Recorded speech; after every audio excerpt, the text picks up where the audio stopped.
And here we go. And look who showed up. I just got here from work. Sorry. Yeah, no problem. Just doing a little bit of switcheroo. So, hey everyone, welcome to a very, very special episode of Thru Autistic Eyes. I am your host, Christopher D. Casson, an autistic that is simply, again, brain freak. Amazing. Simply amazing. Simply amazing. Better. With your autistic adult rediscovering the world, and I'm here with my good buddies from the top 5 of the next Impactor, since this is actually the anniversary. So I just wanted to thank you guys for joining me, and of course, surprise Coach Jason here. I had to show Todd up somehow. Who? So Todd, exactly. Todd didn't get invited. Oh, you mean this Todd? Oh!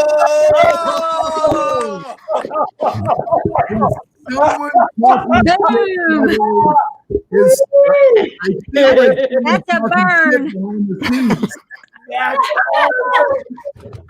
Dude, listen, I'm okay with that. I mean, listen, if you got to talk behind my back, that's what I do. You're just lucky you're sexy, and Emily's way hotter than you. That's all that matters. Emily, Way hotter. Yeah, hold on there. If we're gonna give you smack talk, let's give you a way to vent it out. So I'm gonna give you 30 seconds, Todd, and we'll see how it goes. And your 30 seconds starts right now.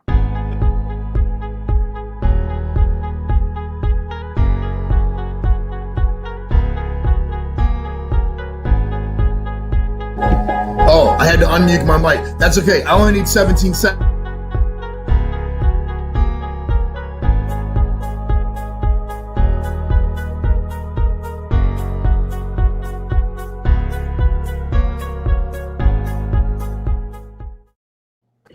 Okay, your That's 30 the seconds are best up. 30 seconds that Todd has ever had in his entire life.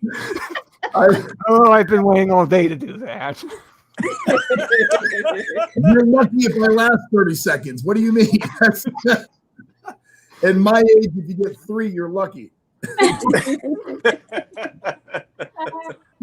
Oh, I know I should have brought a bucket of popcorn for this. I'm pretty certain a couple of galaxies have exploded from this. That's what happens was when Todd perfect. and Jason are in the same room. Everybody loves it, believe it or not. Oh man. Okay, so let's see who's actually here. So we have a couple of people showing up here, and let's see. And let's get started. So, it's been a year already, and and I'm just wondering from each of my fellow impactors of how much has the experience from the next impactor basically change and evolved your platform and life mission during your first year after finale? Had it help with the situations such as the recent pandemic that came up, and let's go in order from 5 to 1, starting with Scott and Nancy. So welcome everybody. I'm so glad to see everybody again. This is awesome. I hope that everybody's doing good out there. For us, I think it definitely helped us to organize our platform and what our model was for our business with the next Impactor. Obviously, COVID with our adventure retreats, obviously we had to pivot, right? And it has been the best thing that could have ever happened for us. We could have absolutely gone into the mindset of, oh my goodness, our business, our retreats, right? And we could have stayed in that fear mindset. And we really just both went to solution mindset, and we've built new courses, and we've just had a great expansion, if you will, within our business, and been able to help more people than we would have ever thought possible in the last year. Yeah, it's really been, I think the competition built a momentum in us that we didn't have prior, but we kept afterwards. And that momentum led into when COVID hit, it was like, all right, like Scott said, what do you do, right? And having the momentum of thinking solution-based and the obligation of always being an impactor, you have to keep going. You have to figure out what you can do to make sure you help the most amount of people. And it's been wonderful to be able to help people through this really crazy time that they feel was, kind of impacted their life like nothing else, and help them to see that it's not the end all be all. And it's been really rewarding and kind of a blessed experience. And it really, just to touch on one more thing, it's with couples being stuck together and singles being stuck not dating. It's been perfect for for us. Okay, so for me, I just been applying everything I learned. Of course, I joined the 12-week course right afterwards and just got done with it right when COVID struck, of course. So it's just, applying that, reading up in Stoicism to keep thinking, okay, what do I have now? Maybe that I could do something with this. And then I just kept getting hammered again and again and again, one more time. It's just, but what really helped me the most was just having, everyone I've met through the Next Impactor just giving us support. And I think that makes a tremendous difference in my mind. So luckily, picking myself up and, as a few of you know, finally got a photography job coming up tomorrow. So it's just, yes. And we'll see how this goes. So, Misty, your mic is, let me unmute you. Oh, you have to unmute yourself. Oh, y'all muted me on purpose. I know it. Yeah, no, we had to unmute you. Yep. Okay. So for me, I definitely feel like it pushed me, it gave me confidence, it pushed me to grow and evolve. It helped me find clarity in what it is exactly that I was trying to do. Because I was running around speaking, I had a book out, but I didn't know what I was doing with it all. I was just kind of out there doing that.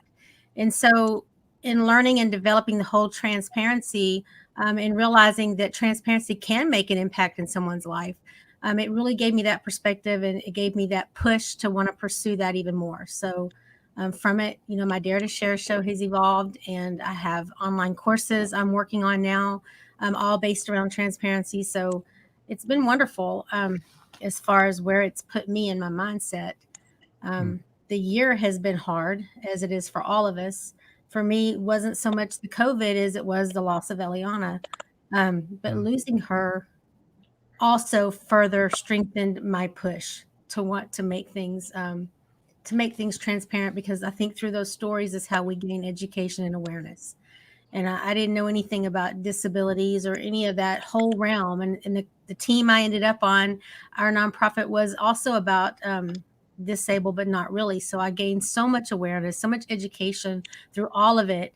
And it taught me that education awareness is going to help people all across the board, whether they're dealing with it in their life at the moment or not. Somewhere in their timing, down in their lifetime, they will come across something, and that education and that information will be wisdom for them. So I'm very, very excited and proud and honored to have grown through this competition with all of you. Nice. So Emily. Yeah, I share a lot of what Scott had mentioned. COVID actually helped my sister and I, because we are co-founders of the nonprofit Networking for Moms. And I had mentioned this on Tamara's show the other day. COVID actually allowed us to kind of refocus on what we're really providing in substantial value for people. So what we had thought initially was, let's start our first conference. Let's start the spring of 2020 with the conference, bring moms across the country together, support them in, a lot of different ways with powerhouse speakers, different things like that, skill workshops and everything. But what COVID did in preventing us from doing that conference allowed us to ask ourselves, what value are we actually providing for them in the long term? after they leave a conference, what would they get?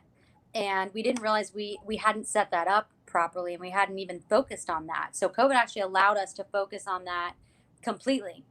So instead of going forward with the conference, obviously we couldn't, we shifted to developing a platform of education and learning for moms. And that's what we're in the middle of doing now. So it actually ended up being a huge blessing for us. I mean, the hardship is what develops, character and new ideas. And like Scott and Nancy said, it actually expands our product offering, our service offering. So it ended up being a huge blessing for us and for, the moms that we're looking to help when the platform's finished.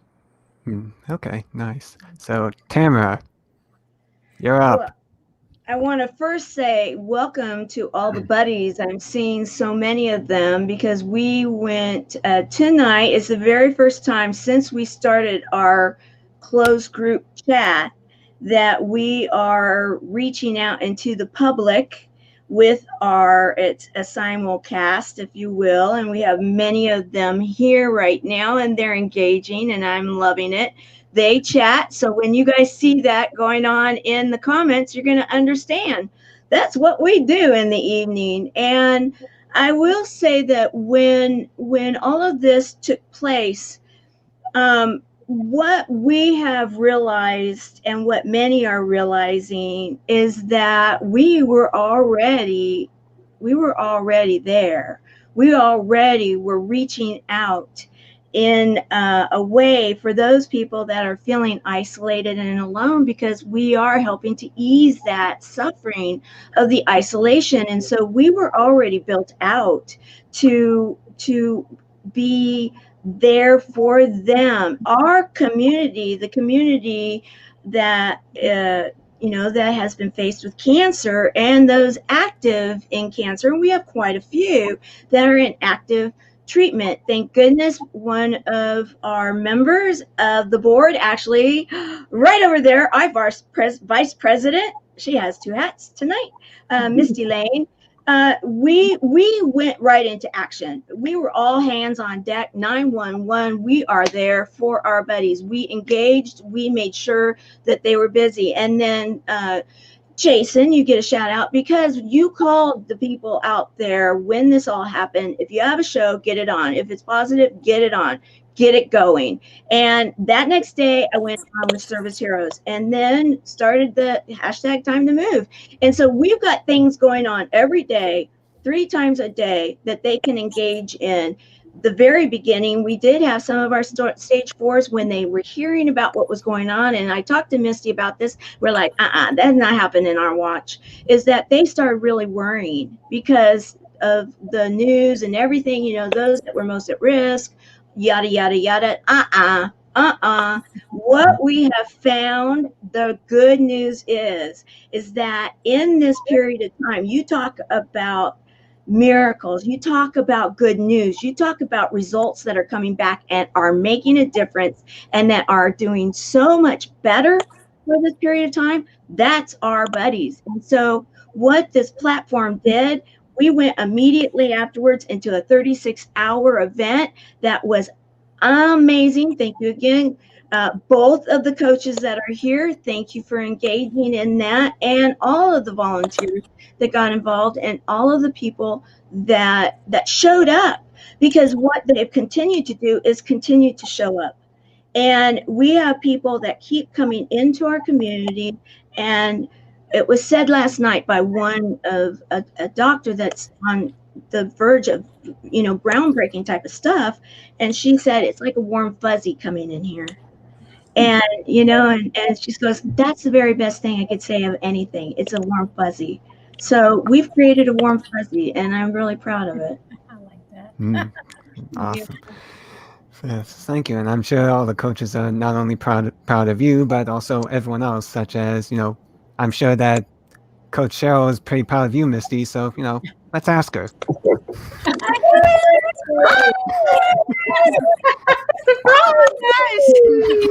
I'm so excited to see you. It's been so much fun to watch you through the year and so many adventures happening, but I'm just so proud of you, and you have kept your spirit, kept your zest, kept on going all through it. And that just, it makes me so impressed.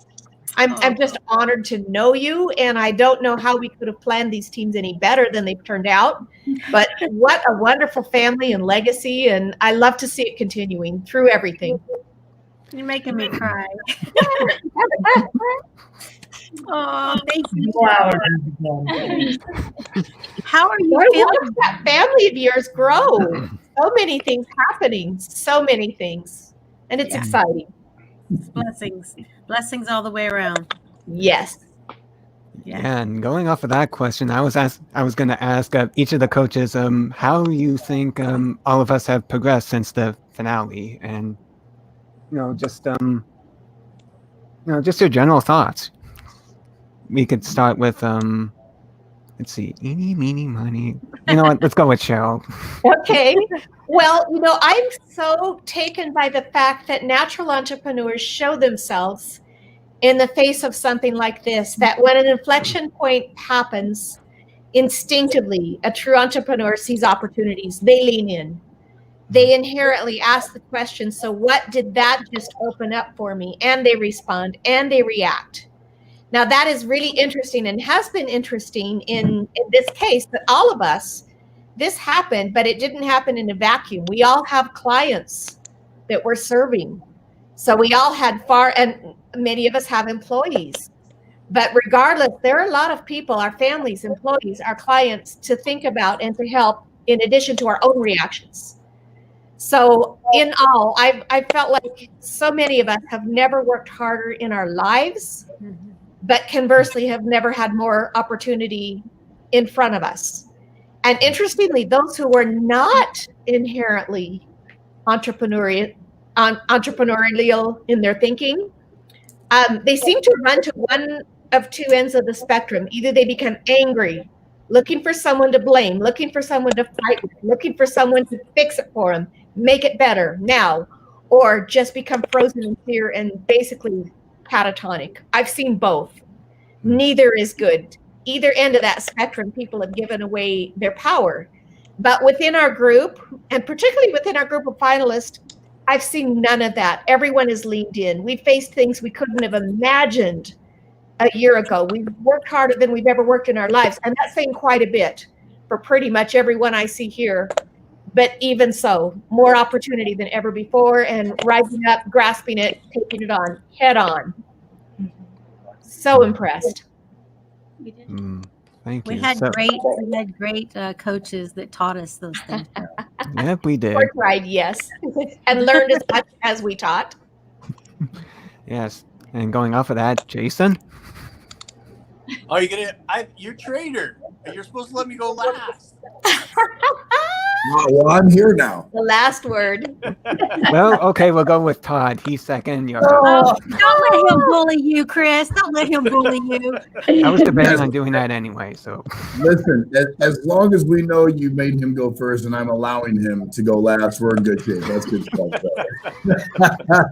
Well, look, here's the deal, man. I'm obviously, actively watching all of these finalists, and I got to tell you, it's beyond inspiring. To see what you guys are accomplishing and what you're doing, where your lives are going, just being a very, very small fraction of that success is just beyond humbling, right? So we've got a lot of powerful coaches, and like I said, for me, being able to spend time with those coaches was great. But to watch you guys and your lives evolve after what you accomplished, man, it's unbelievable. And I agree with Cheryl a lot. I mean, there's a lot of people that would have said this is just way too hard. Living that entrepreneurial life is not easy. It's not easy at all. And a lot of people give up. I am proud of the fact that each and every one of you guys are giving it everything that you've got. We got one life to live, and you guys are proving that things can be done that a lot of people think are unimaginable, and you're doing them every single day. So I'll keep it short and sweet just by saying it's almost like keep going with the flattery. Come on. Yeah. As long as you get the last word, Chris, we're in. But anyways, okay. But honestly, to watch you guys and what you've accomplished, I mean, look, I see a lot of you, like with Emily and obviously and Misty and just really all of you guys, watching how you've pivoted through COVID. And a lot of people are making a lot of excuses through this thing. There's zero chance that you guys have given up on anything. As a matter of fact, I've seen it literally take you guys to another level. I feel like it was supposed to happen. I have my own opinion on it. Trust me, I have my own opinion. But you guys could have taken that and allowed yourself to fall back. And a lot of people are doing that in society right now. They're looking for excuses not to fight. You guys looked for the reasons to fight even harder. So it's an honor to see that. And you guys, each and every one of you know you have me for whatever you want at any time. And I'm blessed just to be a part of all of your lives. Oh, thank Besides you. Jason, but everybody else wins. That takes a couple of scotches. At least. Well, be careful. I might just move you into the corner over here. Yeah. Whoa. And let's see. My screen's always going to look better because I have. Now that is one thing I'll always agree with you on. Well, going off of that, well, Jason. Yeah. So my, we've done a couple of these like reminder shows about what it was like, and it's hard to believe that it's been a year. But again, I'm in constant contact with all of you. I mean, not as much. I wish it was more with Cheryl, but she's so fancy these days. But but I've been in contact with you, and just like Todd was saying, I've been watching you and seeing the things that you guys have accomplished, and that was what the show was about. There was a time when each one of you may have contemplated quitting. There was a time when each one of you came up against something in the show that pissed you off. There was a time in the show where you could have made excuses or thought somebody had more tools or more opportunity or more brains or more whatever that it was. And, what you all displayed during the show is exactly what it takes to get through. And I'm kind of sick and tired of saying we're getting through 2020. It's an opportunity, right? I mean, this has been the greatest year for me that I've ever had. And going into it 2020, right? 20 was, I told her when we very first went in, 20 is my lucky number. And I was going to have 2 of those. It just showed up differently, right? I would have never imagined. I had a whole other plan set up for what direction I was going to go. And when this showed up, it changed things completely, right? Emily likes to say that when you ask God for patience, he gives you opportunities to display patience instead of just giving you the thing, right? And so he gave us an RV. Yes, he gave us an RV, and I didn't burn it down.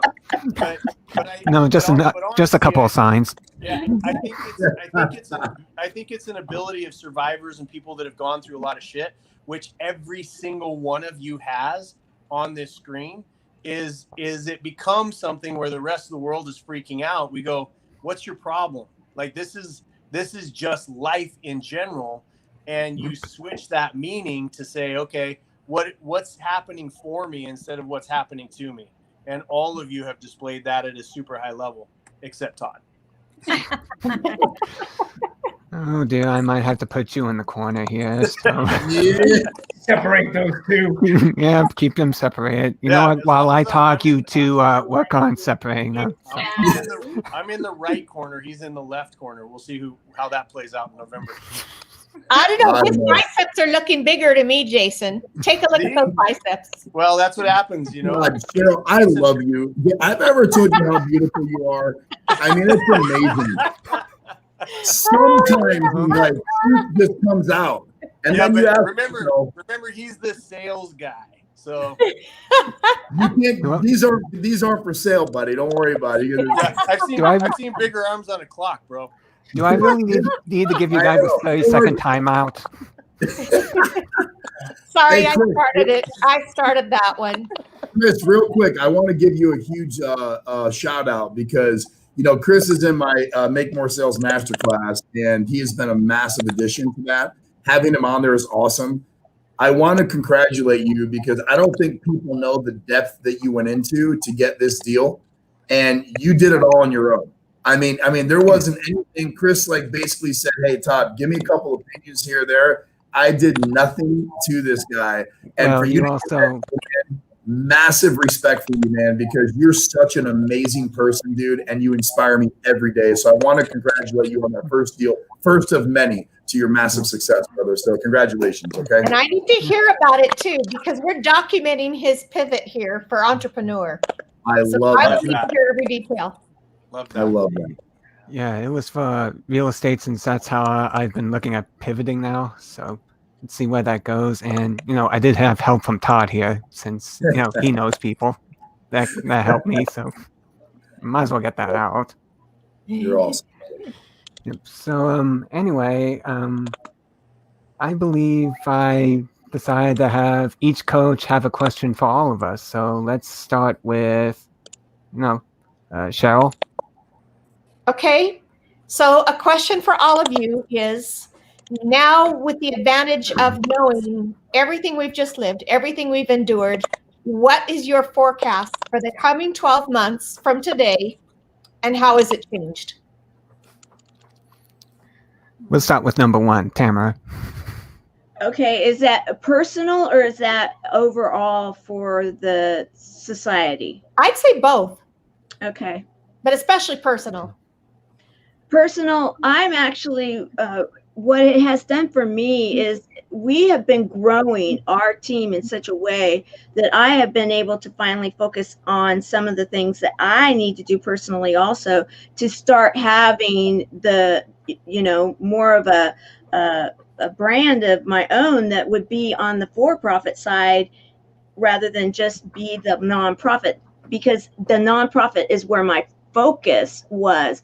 Yet having teammates coming in right now, and with the fact that COVID has been here, I believe that the next 12 years or 12 months is going to actually be for us when you choo, and then momentum hits, we're really at that ups, back, the elbow that goes up, we're really there.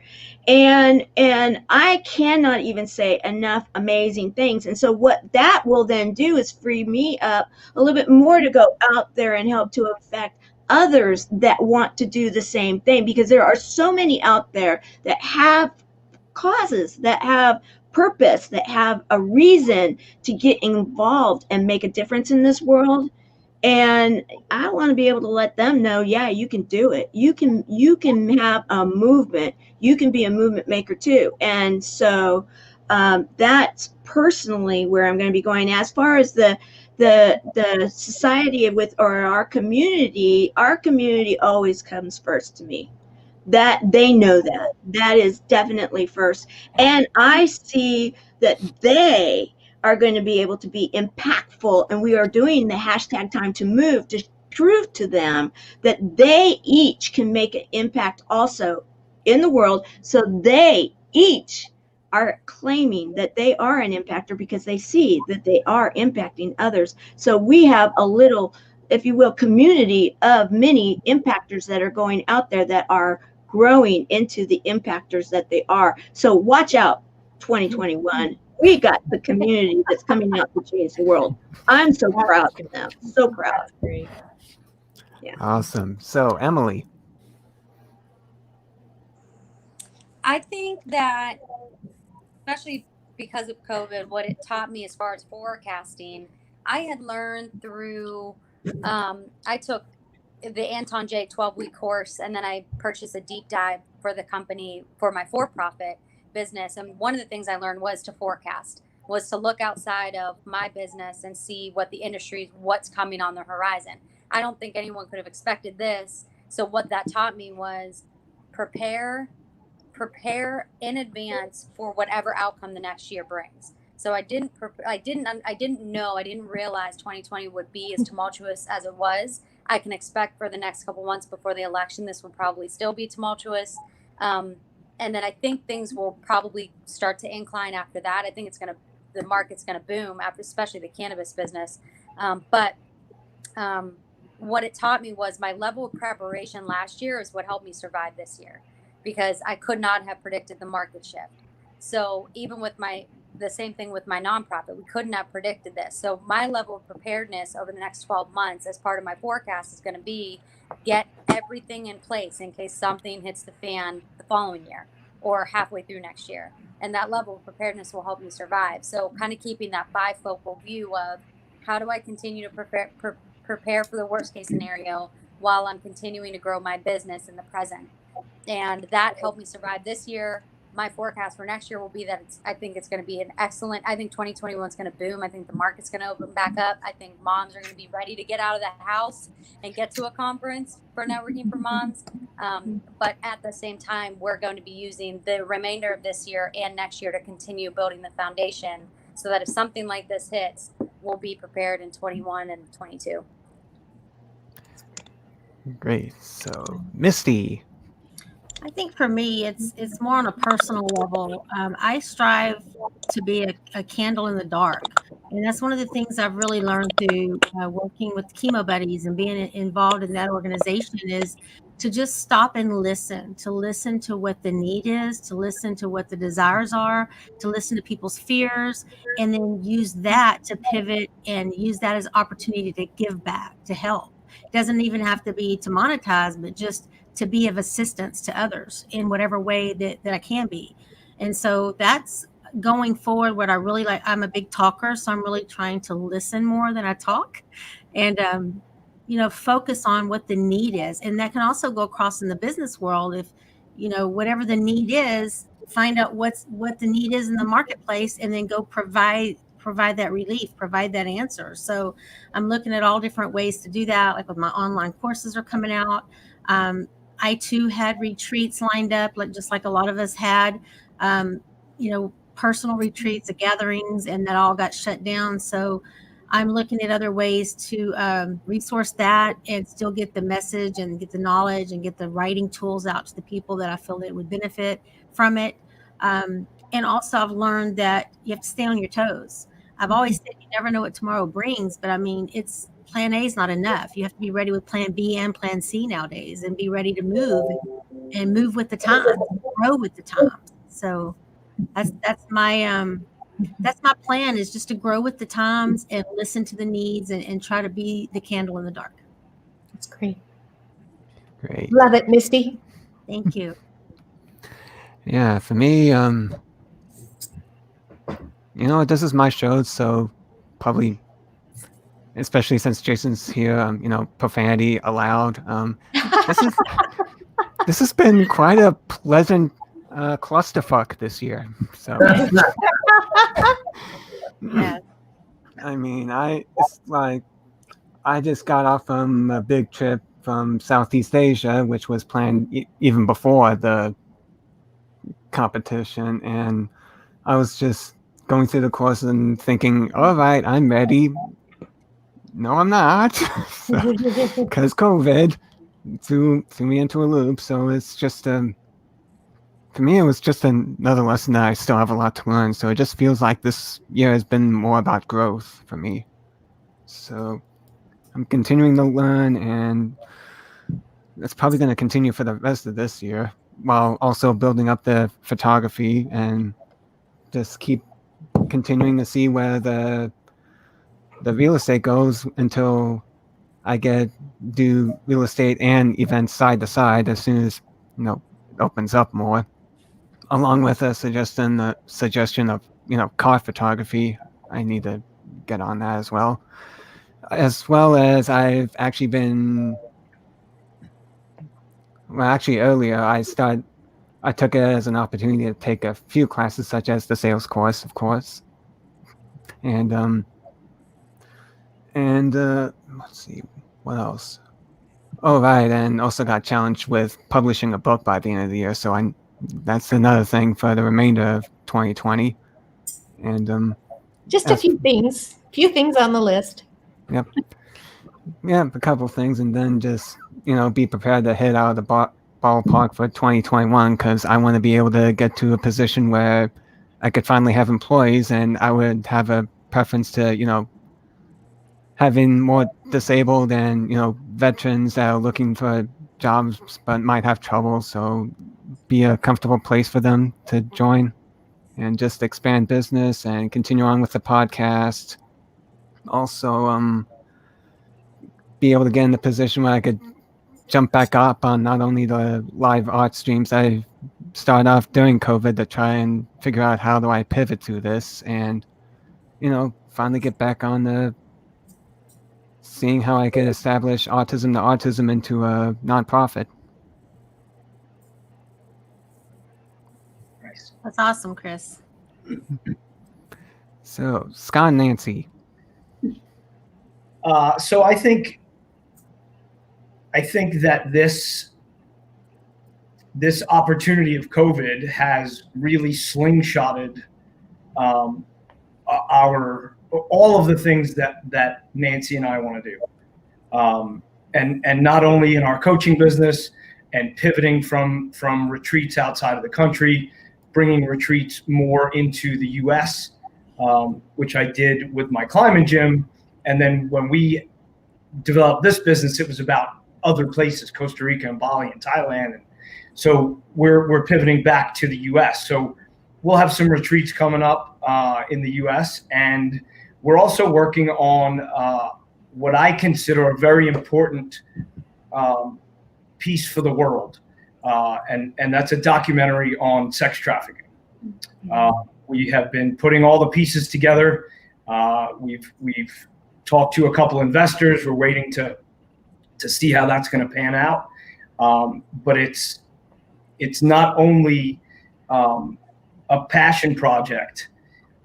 It's so much more than that. I think it's absolutely something that the world needs, and not a shockumentary, right? It's more about educating the public on all of the stages on sex trafficking, right? Where they get taken from, what happens, when do they get rescued, how do they get rescued, and then the aftercare programs, because there's not enough information out there on any of that. And so that's going to be a big part of our 2021, is producing that and making sure that we get it completed and pushed to Netflix or Amazon or Hulu, but get that underway. Mm-hmm. Yeah, I love what all of you spoke about. It's kind of a compilation, I think, of everything. Misty, I love the candle in the dark. I think that explains you to a T. Christopher, I can totally see you with a bunch of people working under you that you're helping that have similar struggles as you do. I feel like we're really similar, as Tamara was talking about, the roller coaster going up. I think as 21 hits, we're going to ride over the top. We've really been pushing for everything that we desire for, because you only have one life, right? And we have so many things we want to do and play and get out there and help other people. This has allowed us to think differently, very differently than we were thinking before, which opened up so much for us. It really forced us to get very creative with bringing adventure therapy into people's homes, which was like, how do we even do this?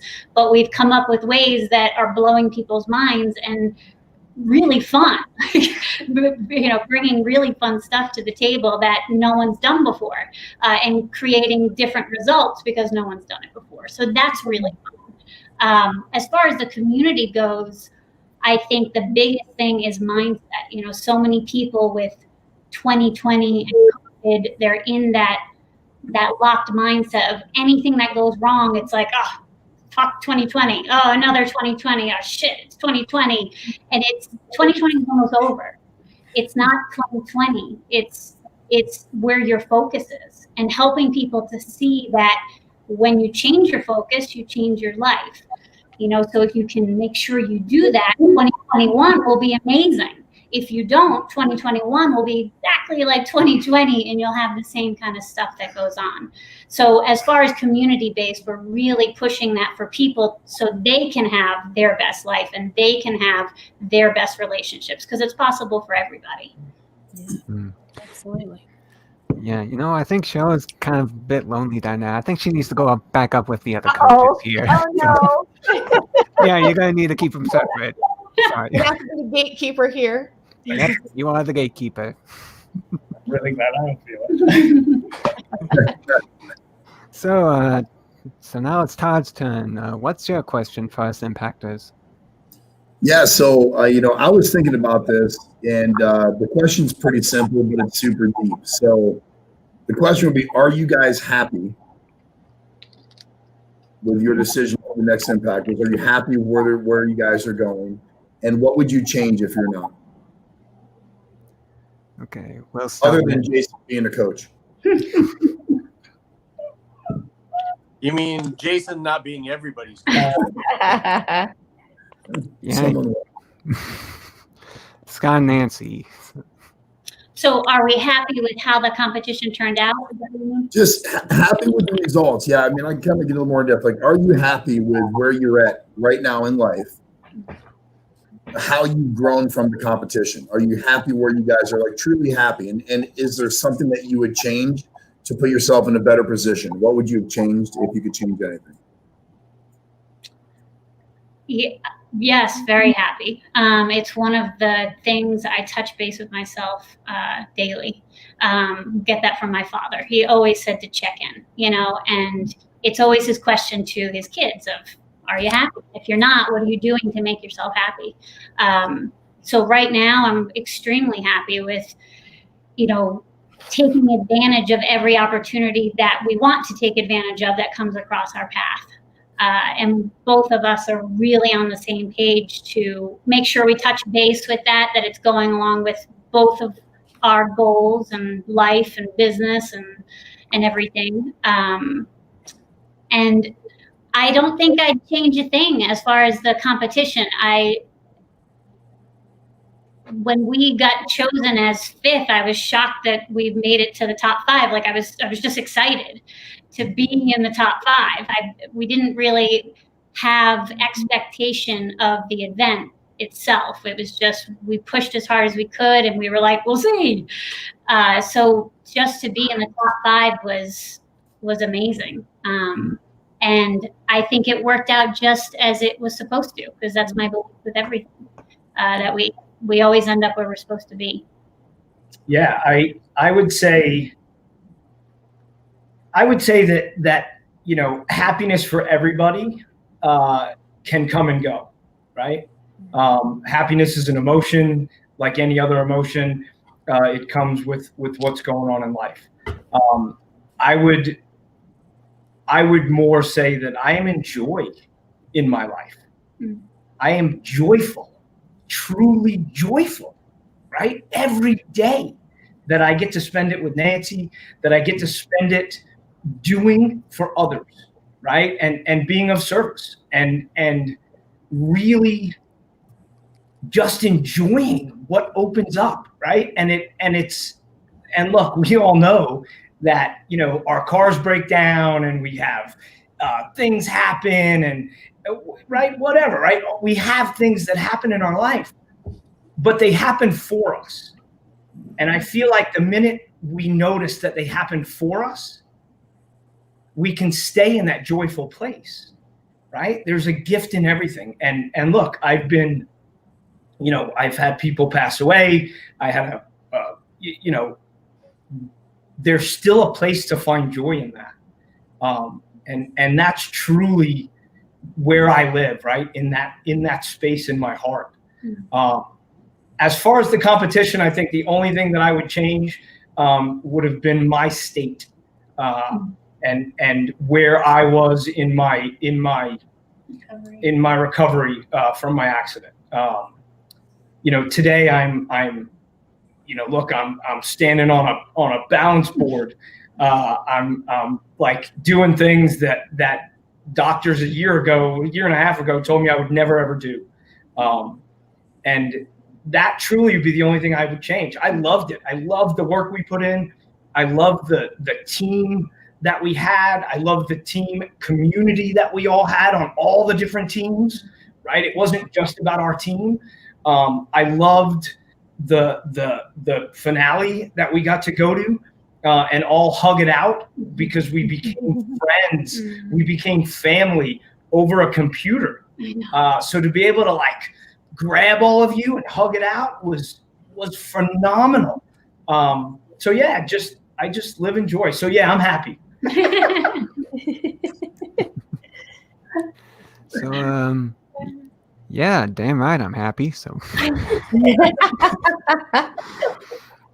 yeah, and no, I don't regret being on Big Bro Jason's team. You know, because he's just that awesome, and I'm not, and I wouldn't change it for the world. So there. So, so you had to be second place for that, but Hey, the one time I'm second place at Jason, I'll take it for that. There's other places, but we won't bring your wife into it.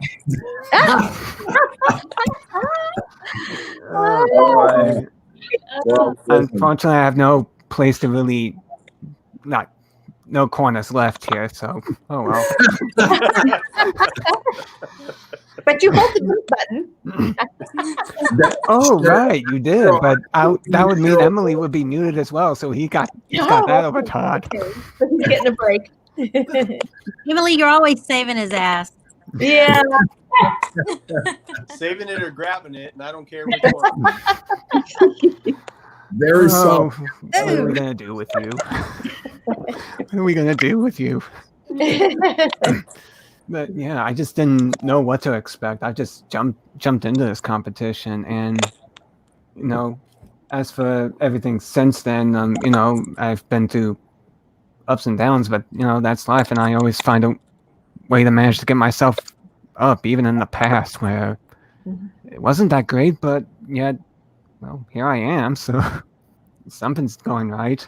So yeah, the things I would have changed, I guess it's more preparedness, because I didn't go in knowing what, and I did come up with the whole autism like a few months actually before I even knew about the competition, and wasn't sure at first whether I was really prepared to go in, but Jeff, the co-producer, encouraged me, and I decided at the very end, I think I turned in my video entry in February. It was getting close to the deadline, and just, hey, why not? And hey, here I am, and now I have all you guys, and that's suddenly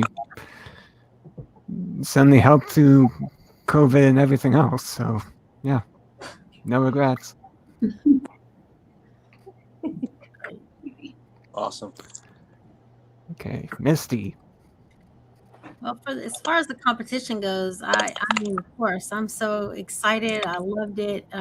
We had ups and downs, but I agree with what I think it was Scott and Nancy that said. I think it ended exactly like it was supposed to. I'm a Leo. I'm Italian. I like to win. I was pushing to win, but I think it ended up exactly like it was supposed to, and I'm happy with it. I'm happy for all of the team, all of us as Impact. I'm very excited. As far as am I happy, in all transparency, that's a hard one for me because I have fought the people pleasing thing for so long that to stop and really think about what Misty wants and what through the abuse and all the things I'm trying to recover from it's tough. I want to say I'm happy, but to know if I truly am, I think I am. I have sorrow, like Scott and Nancy, like they said, I've been through loss, this year, frustration. I mean, I'm sitting on an air mattress right now because my 80-year-old parents are living with me because they lost their home in the hurricane. I'm frustrated. I have anxiety. I have sorrow, but I also have joy. I have a new grandbaby on the way. I mean, there's lots of things, but those are things that aren't me. Those are things on the outside. So I have to really stop and think, what about the things for Misty? And that's where I get hung up. And I have to really stop and get a balance.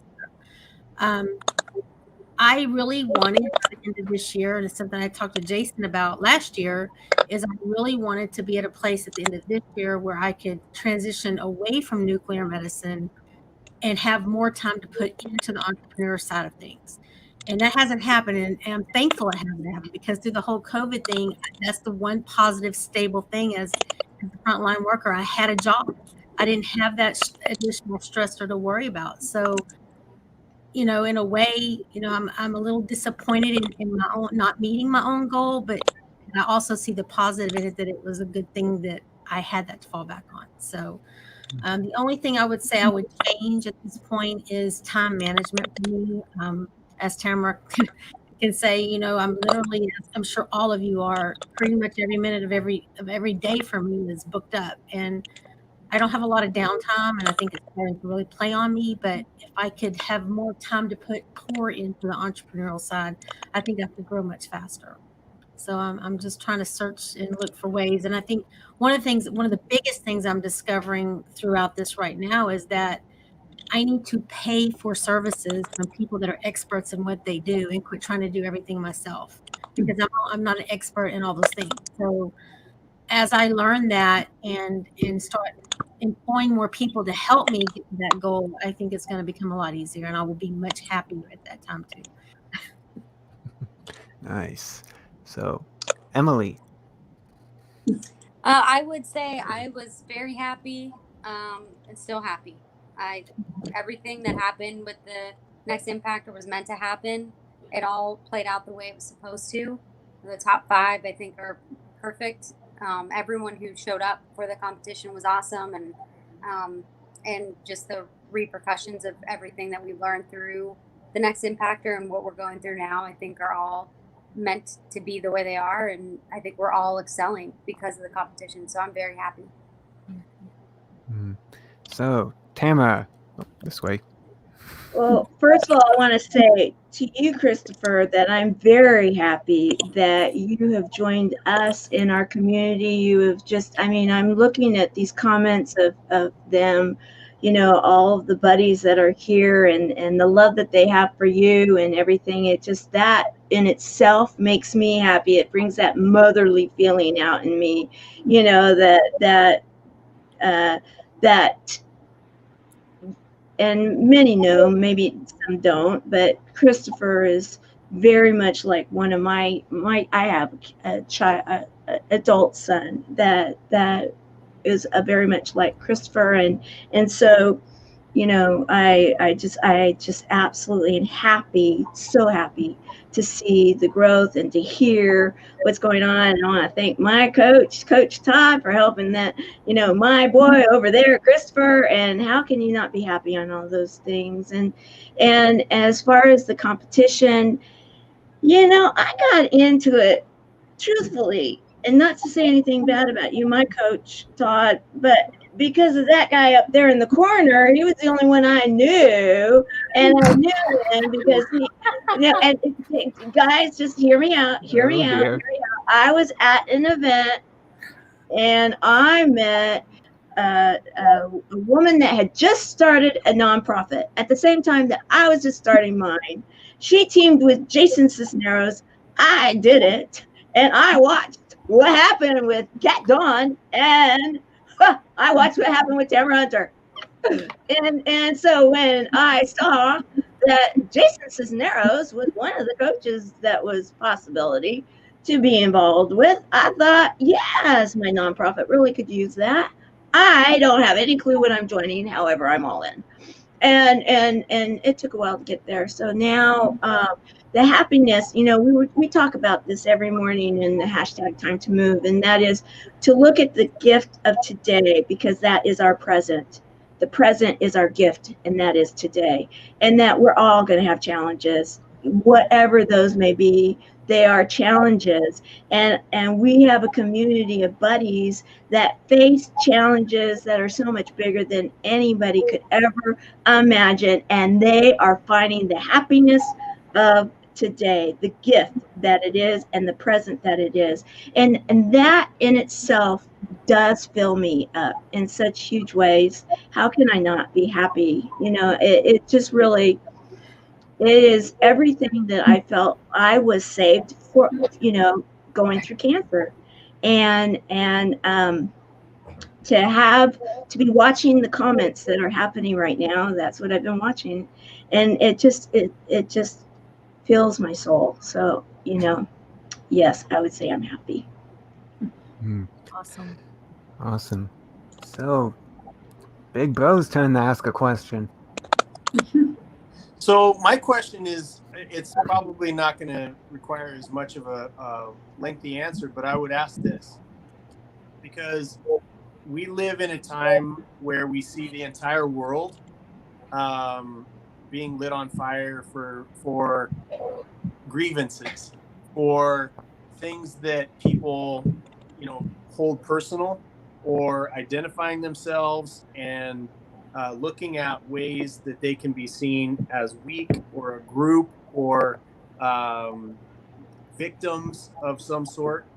And one of the things that just strikes me about everybody on this screen, I mean, Cheryl and Todd included, is the idea of owning meaning in your life, right?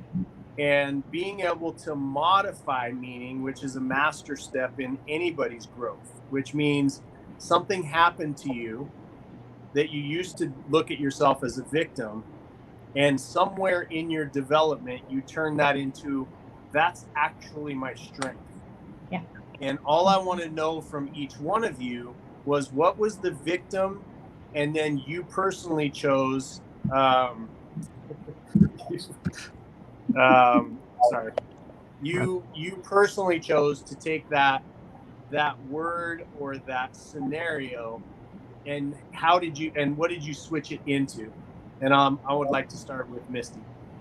Of course, because I don't understand the question. I think you saw it on my face, and you're like, I'm going for her. You know the rule. Interpret it any way you like. Answer the question he should have asked. Yeah. Okay. So a way that I was a victim and how I turned it, is that? So how did you so in other words, for a period of my life, I'll give you an example so you know what I'm saying. For a period of my life, my adopted father, I felt like I was a victim. I told everybody in the world that was what he went to prison, blah, blah, blah. And I said it for the purpose of people excusing my bad behavior, right? And saying, of course, and I would get the exact reply or result from that interaction. They would be like, well, of course you did that. Of course you went to jail. Of course you were blah, blah, blah, blah. And then eventually I said, you know what? It was a great strength for him to be my adopted father, because he made me as strong as I am and put me in a place to protect women, right? So what was that thing for you, Misty, that used to play it off as a victim and then you turned it into your greatest strength? I think that I would turn that into blame. I used to, I was the victim of a lot of different things, like, everyone knows my story here, but I would blame everyone else for everything I did. And I think that my biggest strength today is that I'm accountability. I've turned that into accountability. And not only like self-awareness on top of that, and accountability. And I think that's a great strength to have, because it's when you step up to the plate and you become accountable for the things that you realize are your fault, you're showing other people that they can have the courage to do it. And not only the courage, that they need to do it. They need to be accountable to move forward. If I could add an observation here, because I read it in Misty's book, so these are her words. She knew when she suffered from addictions, she knew the power in her to get to what she needed. And then it really dawned on her how much power is there if you can just deflect that power and turn it towards a different objective than getting the next fix. I love that. And she has done that. She's absolutely done that again and again. Love that. Thank you. How about you, Emily? Good question. It is a great question, isn't it? Yes. I would say there were things that happened in my life growing up that caused me to, I was always trying to excel at things, always trying to be the best at everything. Because what I realized looking back at it now, I was doing that because I was trying to seek validation and love. And I kept thinking, if I can just do this, I'll get that person's love. And as soon as I kind of hit that moment, I was at a Tony Robbins conference, and then about 3-5 years of follow-up work after I realized it, I took, instead of that victim mentality of a self-fulfilling prophecy, because you'll never get that person's love no matter how much you achieve. So you're always striving, you're never getting it, so you feel like a failure. you then fulfill the prophecy of, I must be unlovable. So instead of doing that, I reframed it and said, I'm already loved. I'm highly prized. I'm dearly loved. I was created in the Lord's image. Now look at everything I can accomplish because I am love. I have that freedom. I can love everybody else as much as I love myself now. And so now I can love others. I don't have an us, me versus them mentality and things. I try not to. I just see others in the same amount of love that I realize I have now towards me from the Lord, and that's really all I need. So I just went from a victim to a victor just with that. Love that. And I've watched it. It's been amazing. How about the Kieslings? So I would say when you asked the question, the first one that came up for me, and I had more than one, I'll tell you, was that I was unlovable.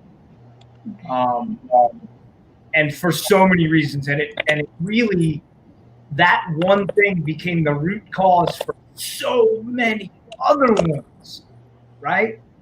And so my victim was that I was not loved and I was not lovable. So I turned that into, I am love. I am love for everyone. I am love for everything. And when I change that focus, truly change that focus to be love for the guy who's screaming in my face, for the person who hasn't taken a shower in 10 years and is on the street, for my beautiful wife, for my kid, for my ex-wife, for when I opened that up, it took so many of the other ones away with it, that it ripple affected into everything.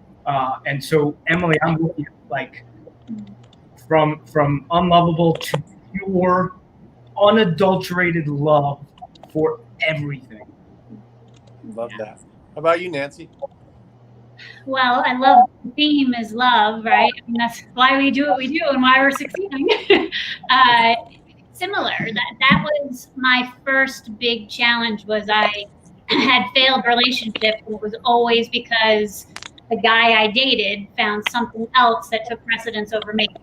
Whether it was another woman, partying, drugs, drinking, their career, it never ceased to be a different story, no matter what type of guy I dated. So I would try to date different types of guys, thinking it must be the type of person. And then always blame the person and never looking within. And it wasn't till my really good guy friends was like, you're such a great catch, but why do you do what you do? Like, you're such a people pleaser. You don't stand up for yourself. And I hadn't seen any of that. And I was like, what? And it wasn't until a few years after that, until one more failed relationship, that I really had to look at myself and find out, why does this always happen? Like, what am I doing? And when I shifted it to look within and realized I was the challenge, I saw so many things that became clear of, I didn't know how to communicate. I didn't know how to have a healthy relationship. I didn't know how to have what I wanted in a relationship at all. So to learn that about myself and learn about my triggers that would get triggered in relationships, that would bring up all these walls. Once I learned all of that and did that digging, the next relationship was a totally different world, because you realized that you were the only challenge. But then that rippled into everything else. Like, well, what else that I can't conquer? That it's not that, it's me. And looking at, where do I fall short? And then that just became an obsession to, what else can you do? You're your only challenge. So I think that's where it really began, which is with a lot of people. We don't have an efficient amount of self-love for lots of reasons. It doesn't matter your upbringing, whether it was a great upbringing, a shitty upbringing. It just goes to what you absorbed and how you perceived it and how it affects your life moving forward.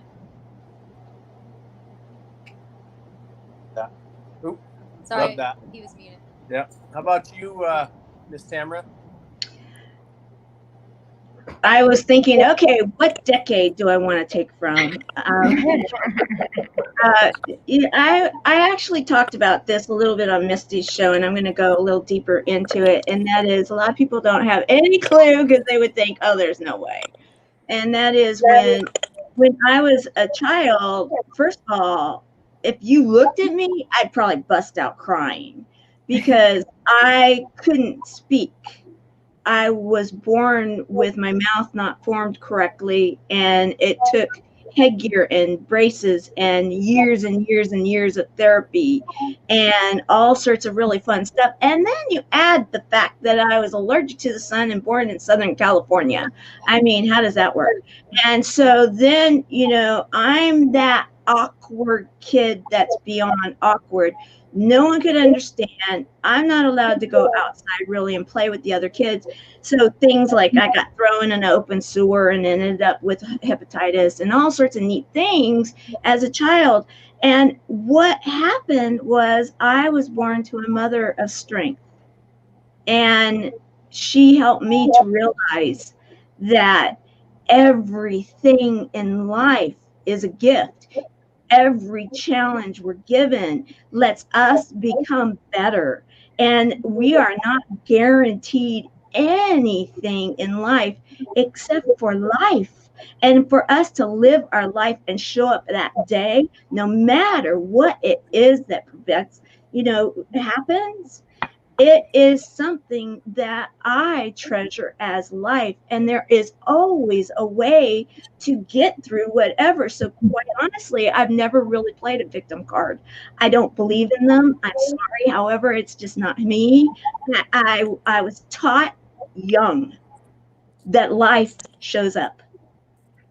It's how we show up to life that's going to make the difference and how we handle it.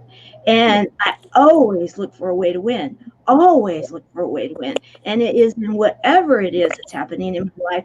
And I also know that, when going piggybacking onto the being happy, even through all of this, that's a choice. No matter what it is that's happening, you can be happy. And that's what I talk about with our buddies a lot, and that's in the celebration journal, is that no matter what, there is a reason to be happy. No matter what, there is a reason to find that joy in the day, no matter what. And so when I finally was able to start speaking, I don't know if they ever shut me up, and so that's why sometimes if I have to slow up a bit, it's because I am thinking, now how do I make my mouth make that sound again? And so there you go. That would be my answer. I love it. Senior Christopher. Am I first or dead last in this one? Save the best for last always. I'll take it. So, gosh, where to begin? I guess I'll go with two things. One was when, I just had that thought process of autism is always going to prevent me from everything, and it eventually got to a point where I was just sitting at the cafeteria at college, just hearing a group of fellow classmates talking about a video game, because that's what I was going to college for, creating video games originally. I didn't want to just a desk job at a big corporation. I wanted to create my own, even though I suck at coding, but that's why you need other people. And I was overhearing them talking, and eventually I just got to the point where I just thought, just go up and ask and just save your damn self. So eventually I did, which felt like I was jumping over a giant wall, and they just surprisingly freely accepted me, and just like how I do sketching and doing concept art for them. And while the game didn't go anywhere, I'm still friends with them on Facebook. And I guess even before that, I didn't. It was kind of rough here and there with growing up, because not everyone's going to understand. Some kids, sometimes not even the faculty. And there was I only mentioned this one time on a live stream that was during the competition, which was my mother had polio and scoliosis, so it was getting to the point where she was attached to an oxygen tank, and there was also this point where I was in the choir because my mother wanted to push me out of my comfort zone, just build me up since she read those Temple Grandin books and whatnot.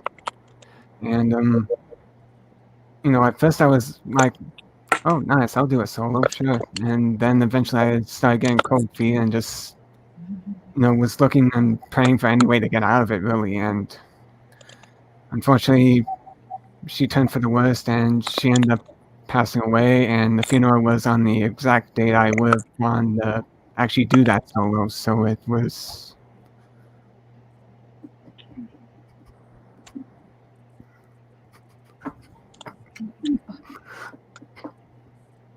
Oh, hold on. Sorry. Love you, Chris. Yes, we do. That's gonna be better. It's allergies. You know that. Yeah, there's the fall. So forgot the damn allergy pills.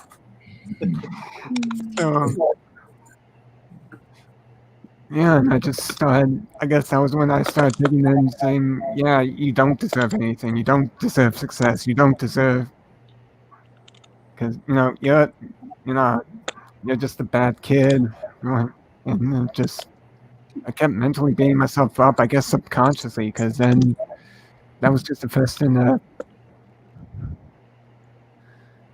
number of string of deaths in the circle of family and close friends of the family, and it felt like sometimes a constant reminder of it, and just.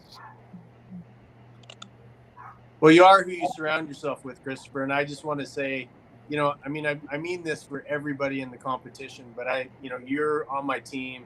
You're my family now. Everybody here is family, but, we talk at least once a day.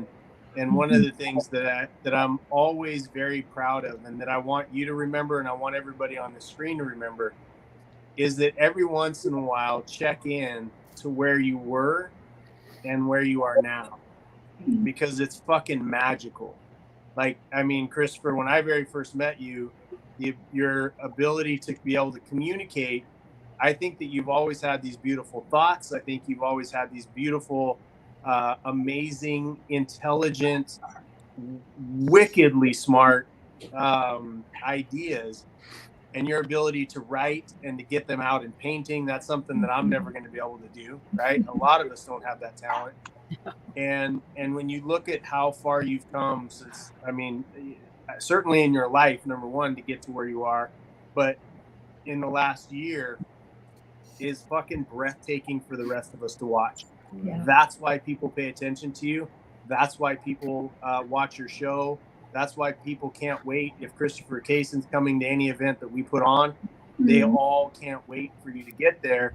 Because, Walter said it and Emily said it, you are pure love. And that means that when you exude that, all of that comes back to you. And you're somebody who all you want to do is for people to be loved, and you just want to feel accepted. Well, at the end of the day, brother, you are acceptance, and you have a lot going on in your mind. And there should be never a moment in your life from this point forward, if there ever was, of how fucking worthy you are of all of the gratitude and all the love and all the affection that when people meet you, that you get. And it's automatic, because that's who you are. And who you surround yourself with is very obvious to how that impacts your life. And everybody on the screen who loves you, everybody that's around you, those are the people you want to listen to. Dog talking right there. That's right. Not mine this time. Don't interrupt me, dog. But my point is that the people that are around you that are on this screen, we don't have to physically be with you, but at the end of the day, just know that that's your inner circle.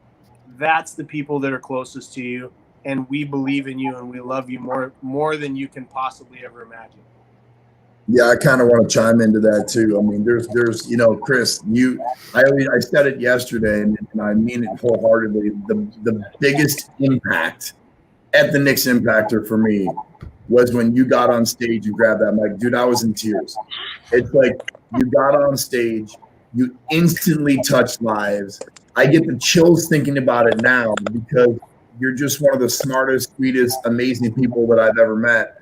And to watch you overcome fear that most people can't do, that aren't as intelligent at your level.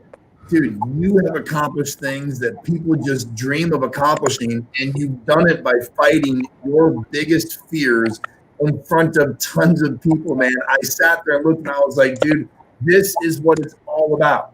This is taking someone like you.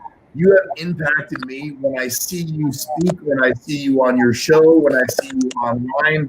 Dude, you should coach me. You're just such a powerhouse, and I am honored. I will fight for you till death every single day, brother. If you need me, I am there in an instant. Just know, like Jason said, couldn't have said it better. Worthy, I don't even think it's a big enough word. You're extraordinary. You are just a powerhouse individual, and you have impacted way more people than you can ever imagine.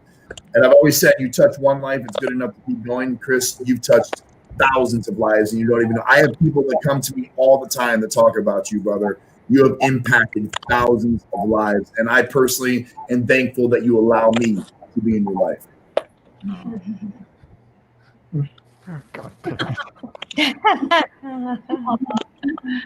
Jason, I can do without, but you, I'm keeping you around, dude. That's okay.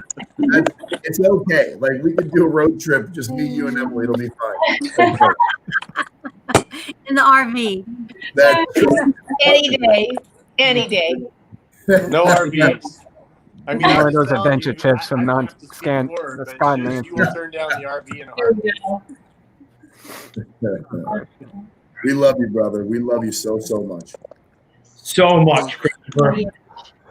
So much. Oh. So back to you, Christopher. It's your show. Right when you're punching me down with all the nice talk. And That's called lifting you up, brother. Lifting you up. You know how I feel about language. Yeah. Fuck. Yes.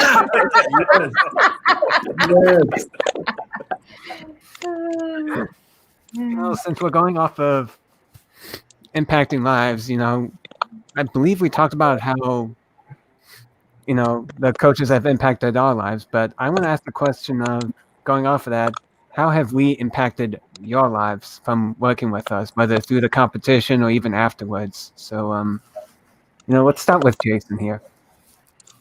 Again, the answer is always an opportunity to learn from everybody. You could not have more opposite people, personalities, how we've approached life, how the thought processes we've had. You couldn't have two more different people than you and I, Christopher.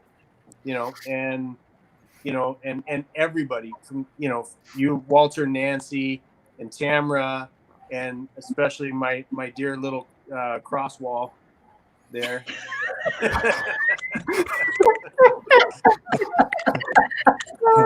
Oh, that shows. There we go. I'm burning. Oh, and by the way, Misty, I might need that cross to perform some exorcisms on that vegan mac and cheese. So.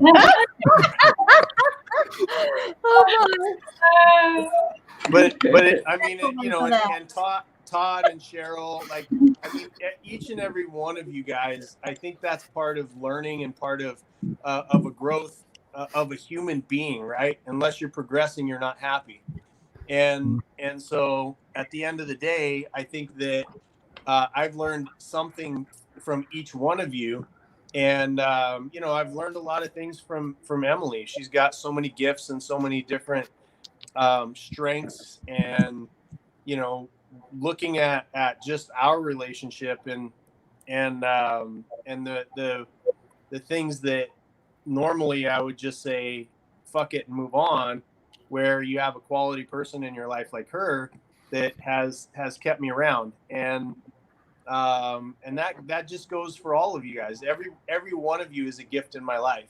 I mean, Tamara, being able to work with you, seeing how you approach the world, and, you know, putting systems and processes into an already talented mind, you know, and watching what you're doing with them. Misty, watching you go through a lot of pain and things that you've gone through, and watching you continually step up and using those not as something that was pushing you down, but something that was under your feet for you to step up on so that you could be more of a light to the world. It's just, it's amazing to watch. And Todd, watching you in your business grow and go to the heights that, you know, we talked about a couple years ago, and Cheryl, the things that have happened in your business, and just, you know, there, so I'm impacted by every one of you in the opportunity to learn and to become a better me, and to take parts of you guys' personalities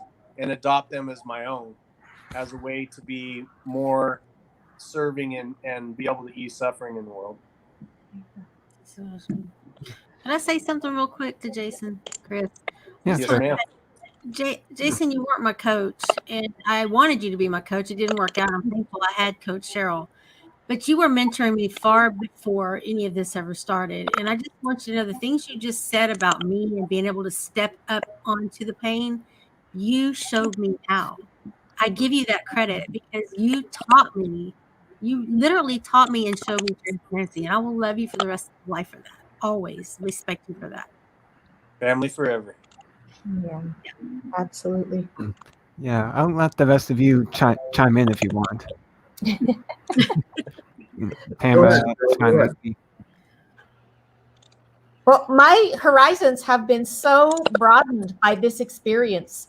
I've always considered myself a highly impact-minded human being. I helped co-write wheelchair athlete Kurt Brinkman's life story, and I was the co-writer and co-publisher of his book. I personally have adopted two of my children. They were Russian orphan children adopted into my family. And so I really thought I was involved and on top of that. And what I've learned from meeting these impactors, the other coaches and the impactor contestants, just have blown my mind. There's no going back. Absolutely no going back. And in fact, when the competition ended and I said, okay, I'm going to write an article about the 5 finalists, I sat down again and again, and I couldn't. There was just too much about each of you to do that injustice of making it a rap story. It couldn't happen. And so I vowed instead there will be one on each of you, and we'll decide when that is and what it involves. I'm working with Christopher on his right now, that when we find that topic that really is worthy of you to take out to the world, then we go. But because I've just been, it's not just, oh, everyone is expected to have an impact and to do what you can. It is so much more than that. It is life-giving. It's the core of energy itself. And you guys are absolutely part of that. So I thank you. I thank you all. Thank you. Yeah, so watching you guys like all grow individually has been inspiring to say the least. You guys have touched my lives in a lot of ways. Like I said, you know, when they asked me to be a coach at this event, I was without a doubt the underdog. You know, you got someone like Cheryl and Jason and Vicky and Melissa, and their lives have just been guided towards entrepreneurial efforts, and they are just crushing it in every way. For me, I learned a ton from them. Man, I got to tell you, whether you were on my team or not, seeing what you guys accomplished, man, you literally changed my life in another way. I mean, to see Misty in your book and your show, and to see Tamara do what she's doing, and obviously Scott and Nancy changing the world, and, you know, doing what you guys do, and you know, Chris, it's like, dude, I just keep saying it, dude, because I'm in awe of you, bro. But like what you guys have accomplished as individuals, you know, Misty, you've touched me in ways you'll never even imagine. What you've gone through, and your strength to fight, and your strength to keep, you know, persevering and going through. When, you know, I teach massive companies leadership skills. You are an example of perseverance and leadership unlike any other. I truly mean that. I call her a force of nature. Absolute force of nature. You know what I mean? And I couldn't agree more, because whether we talk every day. We don't talk every day. We touch this spot that's inside when I watch you guys persevere. I mean, Miss Hunter over there, the beautiful Miss Hunter, at the end of the days, I look at what you're doing. You're so nonstop like you were in the competition. And any time that I get up and I'm thinking to myself, damn, I don't want to do something, or maybe I'll take the day off, you inspire me to keep going. So, even to see like Cheryl and what you've done, obviously with Chris and what you guys are doing, even Jason in general, dude, Jason, I've had phone calls with him. We know we bust each other's balls all the time, but he's heard me in tears through struggle. He's seen me kind of rise through a lot of the ashes. And I'll tell you this, it is not an easy world, but we can make it super easy by having the confidence that we are. You guys give me the confidence to be a stronger person. And what I've accomplished in 2020 is definitely my best year yet. I've made a lot of money. I've changed a lot of lives. I will continue to do so. And that's wholeheartedly because of you guys and what you prove to people that can be done every single day. So I'm personally touched by each and every one of you guys. I mean, except Jason, but Emily, I am Emily. I want to do a personal shout out to you. The time that you flew to my home and you didn't tell Jason, that was a great couple of days. I appreciate that. Oh, wait, I thought you didn't tell him? All right. So, anyways, but don't make me press the mute button. You can keep it quiet, but that Aveeno lotion was way better than what I had, but I appreciate that. She did tell me it was just a way to get Michelle out of town. Listen, I'm okay with that because the three of us together was just as much fun too. Anyway, I definitely, Okay. But, hey, listen, okay, I think I might have to move you to the bottom here. That's okay. If you ask Emily, that's where I like to be. So anyway, since we're here, it's I knew it, right? Yeah, but listen, real quick. We can laugh, we can have fun like this. I mean, people sometimes, I'm telling you, they're like, dude, you and Jason get into each other, the Emily and the Michelle. Listen, Jason can say the worst things ever. He's my brother. We know it's all in fun. We have a good time. This is what makes us family. We can joke about this all we want, but when it comes down to business and changing lives, there's not a person on this screen that I wouldn't die for. So you guys have changed my life tremendously. I love each and every one of you. And thank you guys have touched me tremendously. So thank you guys so much, sincerely. Love you. Yeah, love you. And since you've been nice to me, I'll just put you back over here. Yeah, there you go. Although Jason and Emily still get the best position by the logo there. Listen, no argument, no argument. Oh gosh, man, I'm kind of stun locked here. Well, I'll say, I think it's really great that even though we had our coaches, like I think it was Misty who was saying she learned from Jason, we all got to learn from all of you. I think the only coach I didn't see a lot of until after the competition was Todd. I didn't know you yet, and I didn't touch into your world or your lives, or I had little bits as we were starting to get to know the different coaches. But you really did have the opportunity to learn from all of them as the competition went along. It wasn't just your coach. That's who you were dialed into. But if you wanted to expand out of that, you had the opportunity to tap into all the amazing nuggets that they were sharing with outside of their group and with everybody else. So you really just got like well-rounded kind of teaching throughout the whole thing. It's just been a great experience. And I think it continues to play on like that. I've really seen up a lot with Coach Vicky. I mean, she and I have done lots of things together since then, and I would have never imagined that. She wasn't my coach. I didn't know her before, but I mean, it's just opened up so many doors and so many relationships, and people's platforms are lining up together, and it just becomes even more powerful when you put those people together. I think it's amazing and beautiful to watch. Yeah, I agree.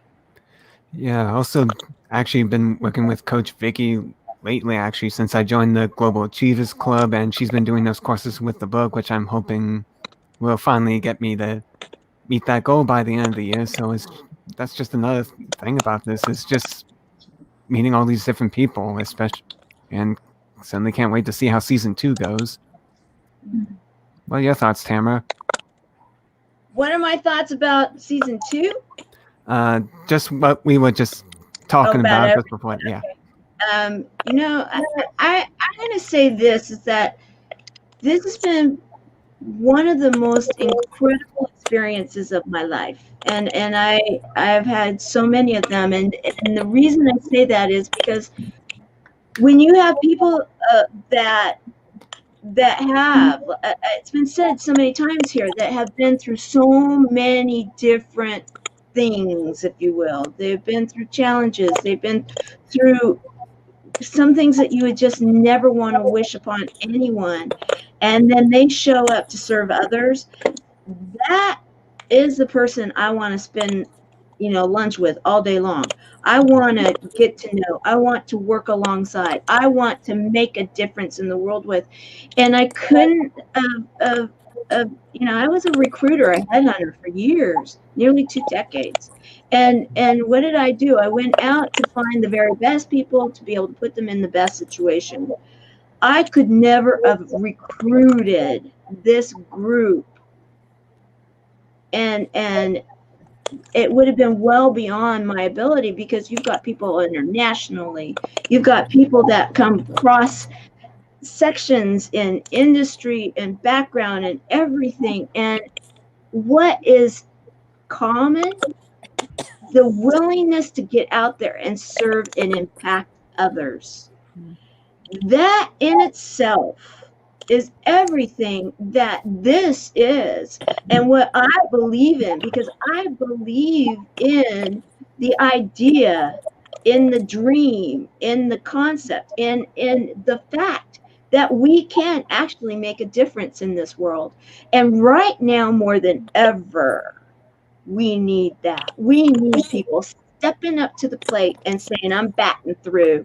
I am going to pull my big girl and big boy pants up, and I'm going to make a difference, and I'm going to do it authentically. I'm going to do it with art. I'm going to do it through adventure. I'm going to do it through cannabis. I'm going to do it with however it is that I come to the plate, and I'm going to take these tools, and then I know I got a team. I got a team that's going to watch my back, and I'm going to watch theirs, and we're going to do this together. I can get on my soapbox all day long and longer. We all know I can go for 36 hours live. And the thing about it is that life is showing up for a lot of people right now. And more than ever, they need a hero. More than ever, they need an impactor. And so that they can, like Cheryl was saying, find it in themselves to, maybe it might be that they need someone to come with a lighter to ignite the spark that's inside them. But once it's ignited, then you got a blaze going, because they were waiting for that inspiration, that spark, that person, that Christopher Kaysen, that moment in time that the light bulb goes off and they say, I want to be like Misty. I know I can get through, I can stop these drugs, and I can get out there like her, and I can help others. I can take them off the street with me. I can do whatever it may be. And so I absolutely, in every single cell of me, believe in all of you, in this program, and everything that is that we can do, because the truth is miracles happen, and I get to witness them, and some others in our community have actually witnessed them, because they are real. And when people start embracing the fact that they are, and that miracle may be that they start believing in themselves and they start showing up to the plate too. And sometimes they just need that baseball card with one of our names on it, that they can say, I can look at this one, and that person is going to get me through. And then, like with Jason's story, I'm going to be a Jason, and I'm going to be out there helping other kids to get out of situations that are tough, whatever it may be. And so all day long and longer, I will show up always and be so proud of what we've done here, and know that it's only the beginning, because think of the lives that are being impacted. It's been said all night tonight that all of you, we need all of us, because I can say the same words as Misty, and Misty can say the same words as Christopher, and we can all be saying the same words, but there's going to be someone that's only going to hear Misty's words, because they speak to that everything there. Even though all words were saying, it was only Misty that they heard. And that's why they need all of us. And that's what I think was so genius about that picture that's behind you right now, Scott and Nancy. That picture right there says it all. Yeah, it really does. It says it all, that we came together, and we a year later are together, and we will continue to be together. And this is a great example of what we can be doing out there. And so we're not burning our cities down. So we are not dividing our countries, and we are not tearing the world apart. We're bringing it up, and we're bringing it up with, I believe, one word, and that's called love. I really do. I believe love is the basis of just about everything. It may seem simple. However, you know what? I could almost say that when I was a kid. I knew what it meant, though, because I had a mom that shared it with me. I love that. Guys, real quick, I just want to, because I got a long drive home. I stayed at the office to do this. I just want to say I love each and every one of you guys. I got to put my daughter to bed. Anything you guys ever need from me, I am here. Christopher, you're an absolute superhero. Misty, Tamara, Cheryl, Scott, Nancy, Jason left because I'm just a better person than him. And I say, Apparently, Emily's phone died because, Jason's daddy just took all the juice.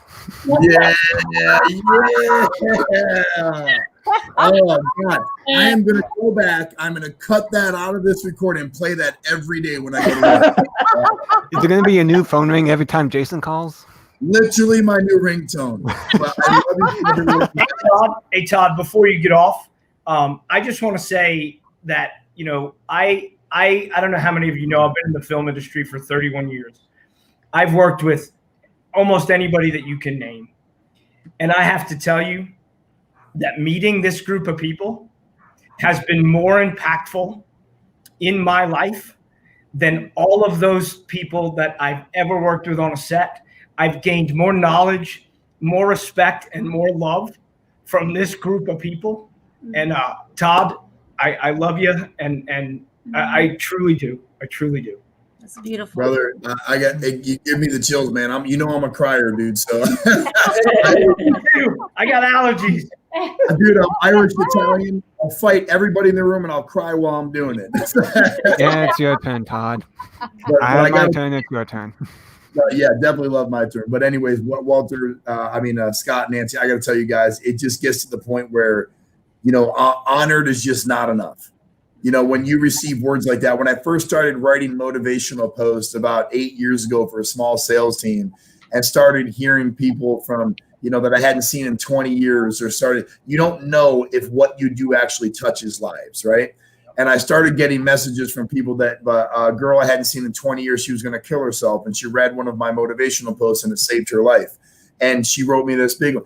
My point is this: keep going on, because you don't even have an idea of how many people's lives you touch. I had the luxury and honor of meeting you, Scott, Nancy, and everybody here. It's amazing how a few words can change someone. And I got to tell you, each one of you changed me. So you have no idea what that means to me. So I love you guys. Be safe. Anything you ever need for you, I'm here. Love you guys. Okay. Thank you. Thanks. Take care. I want to say something too along those lines to Coach Cheryl, because sometimes it's the things we don't even know we're saying or doing that's affecting people's lives. And Cheryl impacted me so many ways as a coach, but it was when we roomed together, Cheryl, at the finale, and the way you interact with my kids and just your loving heart and everything. But, you know, and it's not every day. You don't win over me on this particular thing. I'm going to talk about every day, but there are days that I think about, you know, because I have problems with overeating. I use food as my emotional crutch and all these things. And I battle with obesity all the time, constantly. And I think of you, and, you know, I think about your strength, all the marathons you've run, and just your pure, what is the word I'm looking for? Dedication, I guess, your work ethic, all of it. And there are days when I think of you and I think, well, hell, Cheryl runs marathons. Look at her, you know, and it does. And it makes me stop in my tracks and realize that I have the power too. And like I said, it doesn't win every day, but those are ways you've affected me that I haven't even told you, that you don't even know, that I look up and respect you for, you know. Thank you. Thank you for being that person that you are, because you're beautiful inside and out. Thank you. No, I'm going to place her right next to you for that. So there we Yeah. go. I'm down to have a battery power. You are now the center of this universe with the sorry background. My battery's going fast. It may not be for long. So I guess the final question for the evening is, what are your thoughts on the second season that's been recently announced and coming up? From all of you. Why don't we let Cheryl go first if her battery is my battery goes? I only recently learned that we had formally determined there will be a second season. That has me so excited that no matter how we look at it, this was not the end. It absolutely was not the end. We would define it in our own way, in any way we needed to, but to hear that formally this program will go on and ascend to another level, nothing but joy. Oh my gosh, I will be there. Absolutely, I will be there. Okay, let's go in the clockwise direction. So, Misty? I think it's time. I think that there was a lot of momentum behind it that had gathered a large following of people that gave them hope. It gave them inspiration. It gave them a tribe, a sense of unity. There's nothing better. That warm, fuzzy feeling, like Tamara saying, the warm, fuzzy, that warm, fuzzy feeling of feeling you belong in a group of people. Like it's just your people. And I think when I think about, you know, where do I fit in? And I always think about the group of impactors, and I have a list on my phone, and each person in that group that I met through there's under the title Impactor. And it's that sense of tribe, that sense of feeling. I think it's necessary. And I'm glad they're coming out with it now, because I didn't want it to lose momentum. I didn't, you know, I wanted to keep gaining strength and getting bigger, and the family to grow bigger and bigger, and just impact more and more people's lives, and it improve. And each season goes on, you know, it gets better and better and better. So I'm excited for it. I'll be there 100%, whatever way I need to be. Maybe we'll room together. Maybe we will. Awesome. Who knows? Sounds good. So, Tamara. Okay, I'll be down the hall again. Okay, so and I want to say this: the intention that I have for this brand, for the Impactor, is that it will be mainline. It will be out there, and everybody will know it. It will be just as big as any of those music shows, any of those. That is the intention that I have for this, because how can we need this, and to have entertainment that will be all about raising impactors, our kids, our grandkids wanting to be an impactor. Can you imagine? It's just like the service heroes. You all have a service hero inside. You all have an impactor inside. You can impact the world for good. I am beyond thrilled. I had no doubt in my mind. I knew it was going to happen. I knew it. I continue to know it. And hey, you know, it's a 2-year title is what I say, because there you go. That's what it is.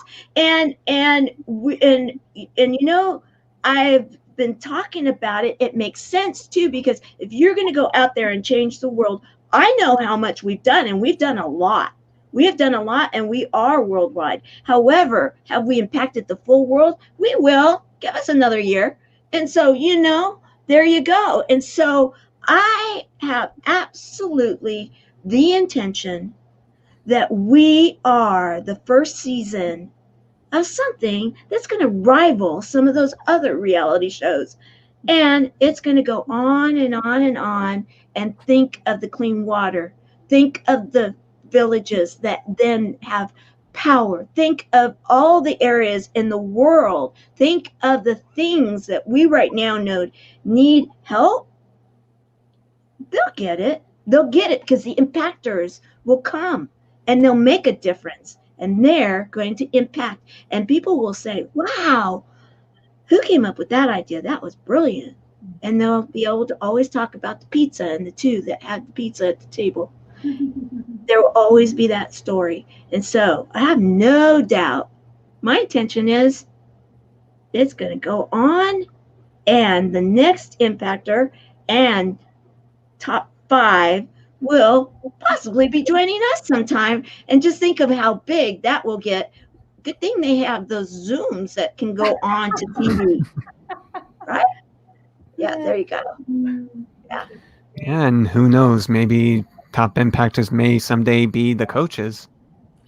You never know. You never. That would be fun. That would make great sense. That would be so much fun. That would be so much fun. At least a mentor or something, just to kind of. Yeah. Well, I was already told on air to be ready for second season because I guess I'll get to jump into the different teams and play. I am so excited. I get to go play with the impactors. That will be fun. I'm sure many of us will get to. Yeah. So, Scott and Nancy, your turn. So I would say the timing couldn't be any better. Yeah.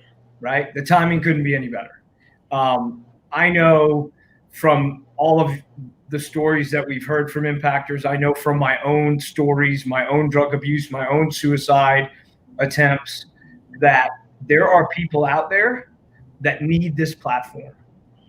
There are people out there that are hurting, that have something to give. In their pain, they're going to turn it into purpose. And because of what we did, because of what that pizza party did for those guys, we can change the world.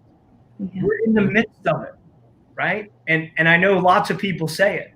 You can't change the world. You can only change yourself. You can only change one person and another person and another person. Collectively, we're changing the world. We're changing the world, and we're doing it with style, right? We're doing it with style, and that. I'm serious though, right? That's important. Yes. People, Misty's story, right? My story, Tamara's story, all of our stories, Christopher, right? Think about the amount of people just Christopher has impacted. Oh yeah. Right? One person can impact so many. And then you put us all together, we're unstoppable, as Jason would say. Yeah. Unstoppable. So again, I just think it's about time. Yeah. Yeah, it's great. I'm glad to see it came back around. I'm the same as Cheryl. I didn't realize that season 2 was coming out till Christopher said it. And I was like, oh, I'm so glad that it came to fruition, because I didn't know if it kind of just trailed off. How great that there's 200 something people right now out there that are going to have the experience that we all had. Like, who knows who they are, who knows whatever. But I always think of that, like anytime I move somewhere new, I always think of the fact that there's people that I'm going to meet and connect with that we don't even know that we're going to meet yet. And it's the same thing with these impactors. There's 200 something or more people out there that are going to have the experience. And then the top 50 are going to get to develop the family that we developed, but their own. So how fun is that there's a whole crew out there that's going to have a different but similar experience that we get to have or got to have. And then, it'll build into a bigger family on our end as well. But really these individual kind of groupings of the big family, they're going to feel that. And then we'll get to come in and give them all big hugs at the finale and have fun with it and meet them. I had a friend that used to say, isn't it interesting? The people you meet to meet the people you meet. Yeah, That's exactly right. definitely. And I want to chime in right there, Scott, because I was waiting to say this to you. That's exactly right, because I was there because of the Impactor. My son Austin was there because of me. And you and Nancy have impacted Austin in ways you don't even know. He talks about you guys constantly. He loves you. He thinks you're just the biggest hearted people in the world. And just you taking the time to sit with this kid that you didn't even know, and give him the time. And then with my daughter, oh my gosh, emotional support that you gave her, and just the love, my family just loves you. We all love you. And you don't even know you met people to meet people. And that was my son and my daughter were two of those people that you met me to meet. So thank you. It's such a powerful phrase, right? It is beautiful. It really is. And everybody I meet in my life, I think about that phrase, right? Where are they leading me to help them or somebody else that I'm going to meet? That's right. And it's just amazing. And Misty, thank you. And I love you, your family. All of you are our family. Please tell Austin I said hello. We love him. We love Yes, we all do. We all do. Scott's trying to get seasonal allergies there. Grab him for me. He's a 20-year-old know-it-all right now. He's homeless right now with the hurricane, but he's still. It's hard. Those are hard to watch them grow through that, and it's tough. But Tamara said it too. She said we all have something to give, but people receive us differently, and it's just how we touch that person. And I wanted you to hear that you've definitely touched him, and my daughter Lauren as well. The time you took and the you offered, and just the love and the embrace you gave her around Eliana, man, all of you. And that goes to the entire 100 and something, however many impactors we started with from day one. Loved my Eliana and supported her and supported my daughter, and oh my gosh. That feeling right there is just, and I need to thank Lauren and Jeff for this whole creation, because I do feel like this is a place where we can belong, and we are family. Yeah. Agreed. Oh gosh, my turn. It's so hard. Give me 30 seconds.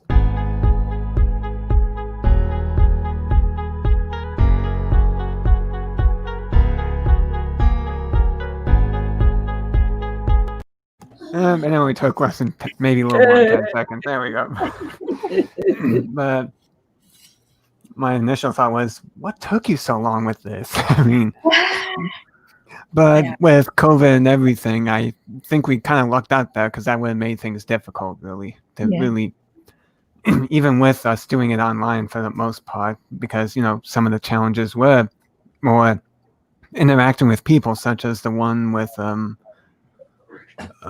what was it? Because I remember Brian Sly on my team doing the video with just giving a water bottle, like doing kindness, and then just discovering more about the ripple effect. Yeah, the ripple effect. And it would be much harder to do something like that with us just being almost on lockdown and quarantine and all that. So I think it was for the best, and it also gave us more time to develop in case we do decide to jump in, which I really don't plan on this season, because I still need to develop the whole platform and everything else going on in the background. But there's always future seasons, and just more opportunities to meet more people and create those connections, just like Misty said with Scott and Nancy. So I'm looking forward to it, and just seeing who the coaches are going to be, and just how everything develops from here on out, and maybe join in the next finale to see how spectacular it's going to be this time. We absolutely must. Too, Chris, someone taught me one time, I think it was Linda Sunshine West, actually. You don't have to be where you want to be to help people. You just have to be a level above where they are. So you might not need to wait another season. You're in a place right now to help plenty of people. I agree. I Man, agree. you have some momentum. Yeah. You take that momentum that you've built up over this last year, you Oh, yeah. be unstoppable. Oh, yeah. Oh, yeah. Yep. Tamara will be handing you that trophy. Yeah. Wouldn't that be amazing? How Oh, cool would that be? my goodness. I would absolutely. That would Are any of be you so. running? Are any of you running for it again? Yeah. Well, I I'm- can't. Tamara's like, I'll do it again. I'm not sure. Let me think another 30 seconds. Okay, that's getting pretty old. So We do this all the time. This is like Yeah. a regular thing lately. He's like, okay, let's do this some more. We're like, Yeah. crazy. Yeah, I'm not gonna do it again. But I want to be supportive for those that are for sure. Same here. yeah, I would like to give support whichever way I can. I'm just not sure if it's really the time for me to jump in again, especially with everything that's happened this year. So Yeah. we're getting on the top of the 2 getting on the top of the 2-hour mark, actually. So I just wanted to thank everyone that has joined for this special episode. Scott, Nancy, Tamara Hunter, Misty Lane, Cheryl Connor. As soon as she can respond somehow. But Emily and Jason, love you, bro. Big bro. Thanks again, Todd. And oh boy. Man, this has been an eventful evening. It's been awesome. Thank you for it. Yeah. So of course you can follow Thru Autistic Eyes to see the previous episodes, which all of them were part of in the past. So those are actually up for both viewing and also on the major platforms such as Apple Podcasts, Spotify, etc. And of course you can always follow on Facebook, Instagram, and if you feel like giving support, Patreon as well. And just the website there to learn more. And again, this is Christopher D. Casson about to sign off. So thank you all again. And, Thank you. and let's Bye, see how. Everybody for tuning in. So great to see you all. Yeah. So wonderful. Stay safe. Bye. Take care. All right.